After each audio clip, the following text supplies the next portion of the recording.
if you don't do the math, what will happen is it'll feel good. You'll go in, you'll start spending some ad dollars and sales will jump. And you're like, man, I'm selling more. This is great. But it's easy to, again, even just us internally, we've been doing Google AdWords ourselves for the last probably year and a half. And it's taken a lot of time to figure out, like, let's make sure that we're making gross profit on this. You're listening to the B2B Growth Think Tank, the show that brings you the virtual hot seat where each week my expert guests and I help another business leader by masterminding actionable solutions to a specific challenge they're currently trying to solve in their business. So if you're looking for answers to a specific challenge that you're facing, that if you could solve in the next 90 days would have a huge impact on your growth, send it in to thinkttank@thinklikeafish.co.uk and we'll see if we can feature you on the show. My name is Adam King, your host and the captain of the ship at growth consultancy Think Like a Fish. And if you're ready to rethink what's possible for your business and discover the growth strategies, advice and insight to turn this new vision into a reality, let's get started. Hey, Adam here, and thanks very much for tuning in. And as you are, I'm going to make the assumption that you are responsible for generating revenue for an established B2B professional service business, and you're looking to grow your revenue. So what I've got for you, you're going to absolutely love, because I've recently released my new revenue multiplier calculator and bonus training, where using this tool and following the training, you'll discover how to uncover the hidden revenue opportunities in your business and be able to systemize your growth using 7 revenue multipliers that can double your business in 12 months or less. So if you want to go and grab your copy, go to thinklikeafish.co.uk/calculator. Now, on to today's episode. Well, hello and welcome to the B2B Growth Think Tank. Now, joining me today to talk business growth is someone who has built a successful business, helping over 40,000 businesses to see how making small changes can have a dramatic impact on revenue, cash flow, and profitability. Now, he does this as the co-founder of ProjectionHub, where since launching the company in 2012 with his brother, so it's a bit of a family affair, they provide software, templates, and consulting services to create financial projections for investors, lenders, and to help with internal planning of businesses. Now, as cash flow and profit always win the day when it comes to our businesses, it's vital to measure and track your numbers, finances, and KPIs. So that's not just to be able to accurately project your growth, but in doing so, what it also allows you to do is uncover some of those hidden opportunities that often with a small shift could give you a radical boost in your sales and profitability. So it's a subject I know that a lot of you are going to get some huge benefit from. So I am absolutely delighted to welcome my guest today, Adam Hoeksema, to the show. Adam, how are you doing? Hey, doing really well. Thank you for having me. Excited to have the conversation. Awesome. Well, I think, as I said when we first spoke, it's not a name I'm going to forget, or at least the first name I'm not going to mispronounce. So, I always find it almost a bit strange when I have to do an interview. I've had another Adam on here before, for example, and I have to say Adam this and that, and it's like I'm talking to myself. It's like I'm doing a solo episode. But anyway, so Adam, coming on to that, let's say you were in front of an ideal client. How do you describe what you do and how you help them? Yeah, so a lot of our clients tend to be brand new startups, maybe in that planning phase. And so they're trying to raise capital from investors or lenders. And typically what happens is they haven't already worked on projections because no one wants to do projections. At least most of us don't want to do them. And so, the investor says, hey, send me your projections. And they quickly panic and say, how do I do that? And that's where we come in. So whether it's our software that can help you walk through that step by step, or one of our industry specific Excel templates, we make that process a lot less painful for people. So I guess one of the things that maybe people are thinking is thinking, right, or they're hearing financial projections, and maybe it's like a few eyes glaze over and it's like, oh, what's that about? Or do I really need to do this? Or, finance. Why is it so important to get this right? Yeah, I mean, I'll talk at it from kind of two different sides. From the startup phase, you know, when you're starting a business, I mean, you're making a huge time commitment and probably putting in some of your own dollars, or if you're signing your name on a loan, you have personal risk. And so you want to make sure that you've actually done the math and figured out, like, can this actually work?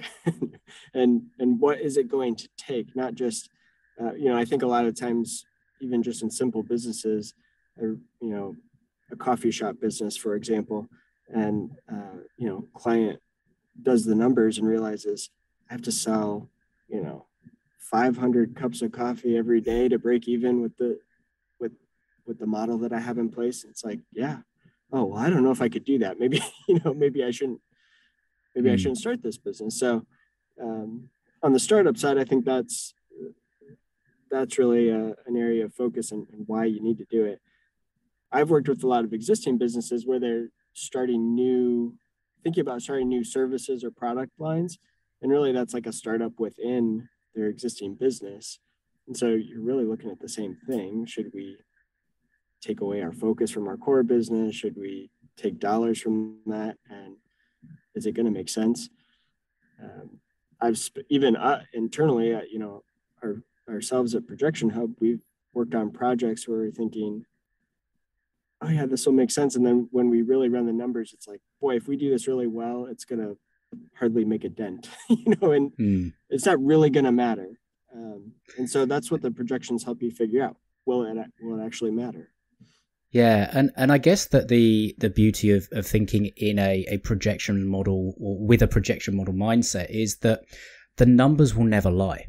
And I think that we as business owners, entrepreneurs, whatever we want to call ourselves, we are quite good at lying to ourselves sometimes. And I think that maybe one of the reasons why, I referenced the eyes glazing over, or it's something that people don't always want to necessarily do until, a bank forces you to do it, for example, if it's a loan required or an investor or something like that. We don't want to do it because maybe it's kind of like going to tell us that our baby's ugly, or maybe it's going to sort of show us that our grand vision is not going to come to fruition as quickly as maybe we'd have thought. I mean, what are some of the other common things that you've sort of found that people uncover in the process of doing this? Yeah, that's a good question. I think a lot of times it's that realizing how slow of a process it's probably going to be. When you're doing projections, a lot of times what people will do is they'll do some Googling and they'll say, what does the average, dental office do in revenue per year? And then they just kind of assume that they're magically going to get to that average, right away, or year one is an average year. But in reality, you have to go acquire those customers. You got to acquire those patients, and that can be a long, slow build. And, you may have operating expenses that you have to pay before you break even for quite a while. And so I think that's one of the things that people often see, that it could be a little bit discouraging, but it's also really important to know going in so that you don't, you don't run out of cash too soon. Well, yeah, because cash flow is the number one, or lack of cash flow is the number one killer of the majority of businesses. It's not something we all necessarily think about when we start, because I guess the thing that makes us all start is the vision, the passion, and all the rest of it. And getting into the nitty gritty when it comes to things like cash flow, it doesn't always come to mind, but then reality bites, right? And do you find that there is a particular time when people start to look at projections seriously? Is it, you mentioned startup, you mentioned existing businesses. Are there common times when people really, use these, not maybe not necessarily just for, say, investment, but for other areas of their business, internal planning, and what are the benefits of doing that? Yeah, one area that we've seen people use it for planning, just in an existing business, is when they're looking to maybe do a digital marketing campaign, or really any kind of marketing campaign, because there's some costs associated with that, and they need to go through the math to figure out, okay, if I spend this much to acquire a new customer, uh, when do I break even on that? Should I keep paying Google for these ads, or Facebook for these Facebook ads, um, and when does it make sense, and when am I losing money or breaking even? Because if you don't do the math, what will happen is it'll feel good. You'll go and you'll start spending some ad dollars, and sales will jump, and you're like, man, I'm selling more. This is great. But it's easy to, again, even just us internally, we've been doing Google AdWords ourselves for the last probably year and a half, and it's taken a lot of time to figure out, like, let's make sure that we're making gross profit on this. So I think that's a good exercise. Yeah, and I think what you touch on there is something that maybe we all know intuitively, but we don't always necessarily have a process for doing, and that is it's measurement. It's understanding your numbers. It's kind of going, right, okay, well, what is my objective around, say, this project, your example of Google Ads? It's like, right, well, what is my objective? How much am I willing to spend to acquire this client or customer? And am I achieving that? And it could well be looking further ahead as well within your projections, for example. And it could well be looking at something like your lifetime value of a client and thinking, well, actually, I am willing to spend break even. I am willing to literally not make any money on my acquisition, because I know on the back end I will make 3 to 4 additional sales over the course of the next 6 months to 12 months or something like that. That's a strategy. That is a strategic use of the numbers and applying them to something like Google AdWords. But I don't think it's always the way that it is applied. I think that it's a bit too easy sometimes to go, well, I just want to go and do some Google AdWords and I want some clients. And people spend too much time focusing on the wrong numbers, like cost per lead. It's like, well, actually, it doesn't matter how much your cost per lead is. It matters what your acquisition cost is, in comparison to your client value. So do you find any other sort of mistakes that people make when it comes to projections, whether it's for a campaign type experience like that, or whether it's sort of projecting profits, revenues in general? Are there anything that people tend to do that they really would be better off avoiding? Yeah, I mean, certainly it's a lot of times projections come down to a series of assumptions that are conversion rates, and we're trying to do the best that we can to find some industry standard conversion rates. But oftentimes, if you haven't been doing it already and you don't know your conversion rates, a lot of times people will say, well, I think surely I could get 7% of people that come to the website to buy my thing, or sign up for the service or whatever.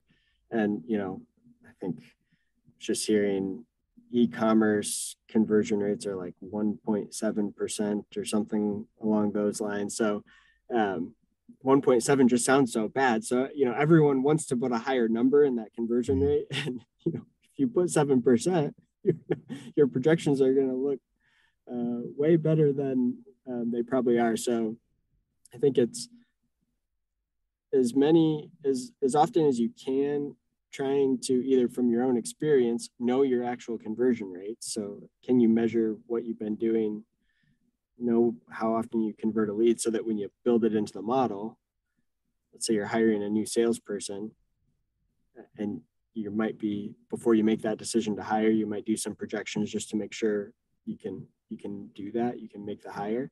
You better be using the right conversion rates, as best you can. So that's a mistake we see a lot. And then, it can it can have such a dramatic increase on your projections and really give you some overconfidence. Yeah, definitely. And I think that's always, I think, I'm trying to remember now, back in my corporate days, and we used to talk about forecasting and all the rest of it. And one of our directors he would say, well, forecasting says more about the forecaster than the reality of achieving, or something like that. I can't remember exactly what it was, but when it comes to reality as opposed to projection and forecasting, I mean, have you seen that there is a big disparity between the two? Yeah, that's interesting. We're actually going through a bit of a research project on our own right now. We think we have enough data from uh, clients that we've worked with on consulting projects in the past to be able to kind of aggregate some projection data. And what we want to try to figure out is how does that compare to some actual numbers for different industry types. So, a B2B SaaS company, software as a service company, what do they project when they're working with us versus what does an average B2B SaaS company do in year 1, 2, and 3.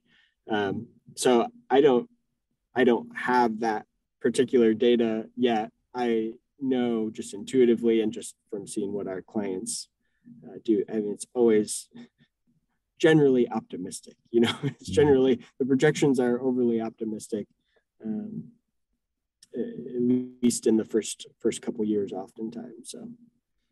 And do you think that's in a particular area, or do you think it's across the board in terms of like what parts of the business do they kind of overestimate or they're very, very optimistic about? Are there any particular areas of the business you think that happens in which can skew some of those projections? Yeah, I mean, it can relate to it's usually on the revenue side and the drivers of, if we're in the model and we say, okay, you're going to get you might be doing some paid ads, but you're going to get some word of mouth customers as well. And most businesses don't go viral and like word of mouth marketing. It might be a long, slow slog for the first little while. And so I think that's oftentimes what we see is overly optimistic. Is someone opens a restaurant in a town of 50,000 and you see on the projections they are estimating 50,000 new customers in the first year. So they're thinking, every person in town is going to try out the restaurant in the first year. Yeah, probably not, right? So I'm just, some things like that that we often see. Yeah. So I want to shift gears ever so slightly and talk about, so you started in 2012 and you started with your brother. So as I sort of mentioned in the intro, there's a bit of a family affair thing going on. Curious to sort of know how that's gone, like working with family members. And some people say never go into business with family, but you've obviously done it and you're still here and you've got stories to tell. So how has that experience been? Yeah, I mean, it was kind of weird. I mean, when I started in 2012, I was probably 23. And so my background's accounting. So I was kind of coming out from the finance, accounting, projection side of things. And my brother is a software developer, but at the time he was a senior in high school. And so he had not gone to college yet. And he was a self-taught software developer. And so he built out that first version, but there was a whole bunch of stuff that, he just didn't know what he didn't know yet because he had no formal training. And so we built out an initial version that worked, but he probably custom coded things that there was just plugins for that he could have just used out of the box. So anyway, as he went through college, got a software engineering degree, and I think when we got to the point where like, we're going to need to rebuild this ProjectionHub software from the ground up, he was like, yeah, I probably don't want to be the one to do, I've already built it once. It's just tough. I don't want to do it again. So at that point, we hired an outside firm that could really help us do it again from the ground up. And my brother Brandon has been more of just an advisor on the software side. And then actually last year, finally, I decided to just buy out his share of the company, and he was looking to buy a house, and it was like, hey, if I buy you out now, you'll have your down payment ready to go, and you can get the house that you're that you're looking for. And so it's been a good experience. I hope you would say the same. I think you would say the same. It was fun to work with him, but also, I think he's got a good job that he enjoys these days. So cool.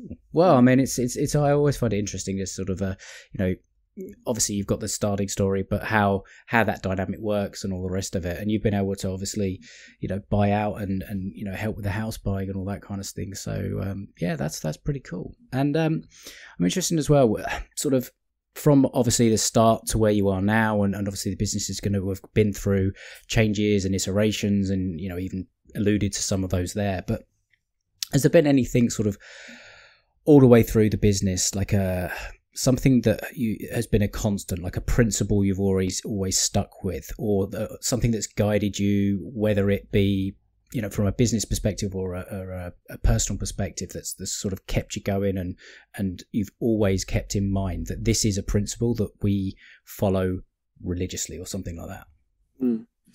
Yeah, that's a good question. I think that there's probably a principle that we've learned along the way that maybe I should have done sooner. I think so. I'll touch on that. We started out, I wanted to build a software as a service business because I wanted that monthly recurring revenue. I thought that, who wouldn't want that, right? And I pushed and pushed to try to make ProjectionHub a software as a service business. And, if I would have just watched what our customers were doing and what our customers wanted, I would have learned a lot sooner and saved myself a lot of time. But, projections are kind of a one for a specific point in time. You don't necessarily need, maybe you should have ongoing projections, but that's not what entrepreneurs do. That's what we found. So entrepreneurs work on projections when the bank asks for it, when the investor asks for it, or maybe if they're doing like annual planning or something like that, but it's not something they necessarily need every month. And so they don't want to pay for something monthly if they're not really using it every month. And so I think that listening to the customer and just seeing what they've done. So we maybe 3 years ago started selling spreadsheet templates, just the Excel, one-time cost. It's an Excel template. And, that started selling, and all of a sudden those different templates were selling more and faster than the software. And it's like, it sounds cool to have a software tool, but that's not what our customers wanted. Well, the age-old principle of thinking like the fish, not like the fisherman, and getting into the mind of your client and actually spending a little time wandering in their shoes and seeing how they're using the product and going from there. I think that is that's always a principle I like to live by and apply and help people see and understand. And sometimes you don't see it until you see it, but that's a really interesting way or an interesting example of coming to that conclusion, and actually seeing that maybe it's not falling in love with the product, it's falling in love with the customer and how they are using your thing, your product, your service, whatever it is, to solve a problem. And you've rightly identified and found that the use case for what you provide isn't necessarily suited to the model you're trying to force onto someone, so you've adjusted it. And I think that's an incredibly good way of sort of applying that principle. So interesting. So, and when it comes to the growth of your business, what have been some of the strategies that had the biggest impact on revenue growth, on acquisition, all that kind of thing? What are some of the things that work for you? Yeah, one of the things that we started probably about a year and a half ago, I guess prior to that, maybe 2 years or so ago now, we hired a CPA, an accountant that would build out these custom financial models for clients that have a more complicated model than either our software or maybe a template is just, it's not specific enough for what they need. And so what we found is that partnering with other consultants, specifically pitch deck consultants, has been a really good partnership. So we have clients that are trying to raise investment. They know they need a pitch deck to present to the investors. So they're going to these different pitch deck consultants. So we started reaching out to pitch deck consultants and saying, hey, do you have anyone that helps with financial projections? Because, the investor's probably going to ask for that too. And, more times than not, they said, oh, no, we don't. And that'd be great.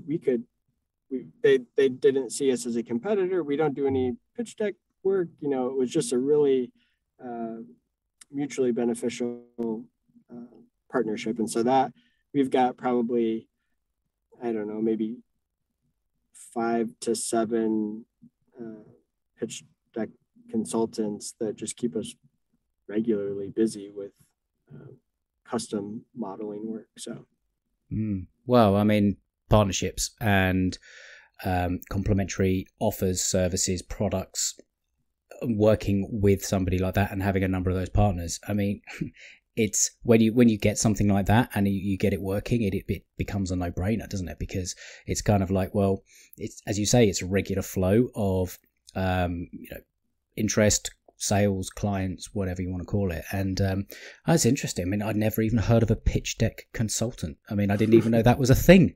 But I think that in there is a bit of a lesson around if you're listening and thinking, well, or you should be listening, thinking, how can I apply that thinking or that example? Because you might not work with a pitch deck consultant, but it's like, what other type of consultants are out there that could also have your ideal type of clients within their client base or within their prospect list or whatever it may well be, and how can you develop a relationship with them in order to see if there is anything that you can do that can add value on both sides. And partnerships, one of my favorite ways of growing businesses and all the rest of it. So I think that's a fantastic example as well. So that's cool. So Adam, this has been a really, really interesting conversation. And honestly, as I've said, finance, sometimes the eyes can glaze over for some people. And I didn't think that was going to be the case, but I have thoroughly enjoyed the conversation because the possibilities with this are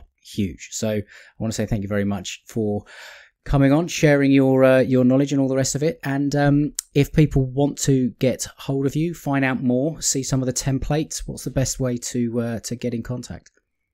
Yeah, our website's ProjectionHub.com, and then feel free to reach out to me, Adam at ProjectionHub.com is my email, and be happy to connect with you there. Awesome. Well, thank you ever so much again, and have an awesome rest of your day. Yeah, thank you, Adam.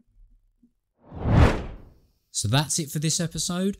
I hope you found it valuable. I hope you got some great ideas that you can take away and apply to your business to help you grow. If you did, please share it with somebody else that might also find this valuable, because they will thank you for it. Also, to let you know that I have a podcast gift page where I put a lot of resources that I love to share with my listeners. You can find the links to join the Facebook community there, and you can get my book, The Conversational Relationship Marketing, and the audiobook version, all for free, plus a number of other resources I'll be adding over time on that page. So make sure you head there to thinklikeafish.co.uk/podcast podcast gift, and you can help yourself to the things that make most sense to you. And if you have enjoyed the show, please make sure you're subscribed. You'll get updated as the new episodes come out. And finally, last favor, please consider giving the show your honest rating and review on Apple Podcasts. I read every single one. They mean the world from me. I love hearing from my listeners, and it does help others find the show as well. So if you want to go and do that, I'd really appreciate it. But until next time, have an awesome day, and we'll speak soon.